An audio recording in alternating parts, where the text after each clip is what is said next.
Viagra users may have lower risk of Alzheimer's disease. Study finds Viagra might help keep the mind sharp, if an association found in a recent review is any indication of treatment potential. Researchers at the Cleveland Clinic reviewed data from more than 7 million people and found that those who were prescribed sildenafil, the generic name for Viagra, had a 69% reduced risk of Alzheimer's disease compared to those who did not take the erectile dysfunction pill. Their analysis considered insurance claims data spanning a 6-year follow-up period, during which some patients tried other drugs that considered relevant to Alzheimer's risk. Those who took sildenafil were less likely to develop Alzheimer's compared to those who took blood pressure and diabetes medications. Also studied in relation to the disease, the team modeled an Alzheimer's patient brain using stem cells to observe the promising effects of sildenafil in a lab setting.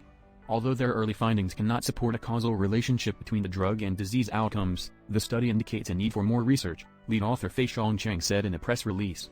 Cheng added that a randomized control trial with more gender diversity would be the next step in determining whether sildenafil is a candidate for treating Alzheimer's and other neurodegenerative diseases in the future. The erection pill could help protect against heart problems. The recent analysis began as an inquiry into more than 1,600 pre-existing, FDA-approved drugs to see if any could be used to treat Alzheimer's. A scan of genetic and other data flagged Viagra as one of 66 candidate drugs for targeting common markers of the disease. Viagra has been considered for other off-label uses in the past, including supporting heart health later in life. Researchers in Sweden found that men who took Viagra for years after having a heart attack were more likely to live longer without another incident compared to a notably smaller number of men who took a different erectile dysfunction pill. The findings, published in March, were limited by the observational nature of the study.